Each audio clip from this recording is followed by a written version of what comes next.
దేశ ఆర్థిక వ్యవస్థకి తోడ్పడే ట్రక్ డ్రైవర్లు తమ ఆరోగ్యాన్ని నిర్లక్ష్యం చేస్తున్నారు. ఆ నిర్లక్ష్యం రోడ్లపై తీవ్ర ప్రభావం చూపిస్తోంది. అసలు ట్రక్ సారథులు తమ ఆరోగ్యాన్ని కాపాడుకోవడం ఎందుకు ముఖ్యం చూడండి. నేడు భారతదేశం ప్రపంచంలోనే అత్యంత వేగంగా అభివృద్ధి చెందుతున్న ఆర్థిక వ్యవస్థల్లో ఒకటి. దేశ ఆర్థిక వ్యవస్థ రవాణా రంగంతో మెరుగుపడుతుంది. అలాగే ట్రక్కులు, ఇంకా పెద్ద పెద్ద వాణిజ్య వాహనాలను నడిపే రథసారథులపై ఆధారపడి ఉన్నాము. ఎకనామిక్ టైమ్స్ యొక్క నివేదిక ప్రకారం నేడు దేశంలో దాదాపు 36 లక్షల మంది ట్రక్ సారథులు ఉన్నారు.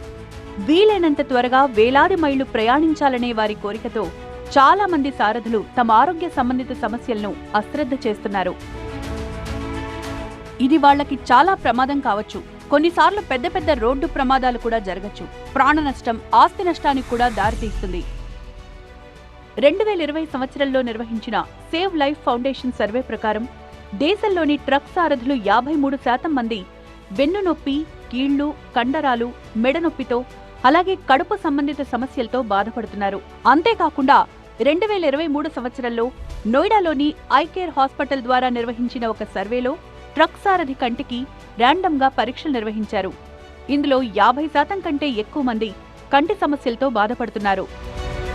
ఇక్కడ ఆశ్చర్యకరమైన విషయం ఏంటంటే ఈ ట్రక్ సారథులు చాలా మంది తమ పనిలో నిమగ్నమై వారి అనారోగ్యాన్ని గుర్తించలేకపోతున్నారు. बहुत देर चलाते हैं गाड़ी तो आंख पर असर आता है, माथा में चक्कर आता है, पैर हाथ जो है सूजने लगता है. होता है कब कहीं रेस्ट करें, 2-4 घंटा रेस्ट कर ले, लेकिन जब गाड़ी में माल रहता है तो रेस्ट करने का टाइम नहीं मिलता है. దేశంలో రహదారులను సురక్షితంగా ఉంచడానికి ట్రక్ సారథి క్రమం తప్పకుండా ఆరోగ్య పరీక్షలు చేయించుకోవడం అవసరం. చిన్న ఇంకా పెద్ద అనారోగ్యాలపై వారికి అవగాహన కల్పించాల్సిన అవసరం ఉంది. దీనివల్ల రోడ్డు ప్రమాదాలను కూడా నివారించవచ్చు. ఈ అవసరమైన మార్పుల కోసం ప్రభుత్వంతో పాటు ఓఈఎంలు, పాలసీ మేకర్లు, ట్రాన్స్పోర్టర్లు, కంపెనీలు, వినియోగదారులు అందరూ కలిసి ముందుకు రావాలి. అప్పుడే సురక్షితమైన ప్రయాణం అనే ఉన్నత లక్ష్యంలో విజయం సాధించగలుగుతాం.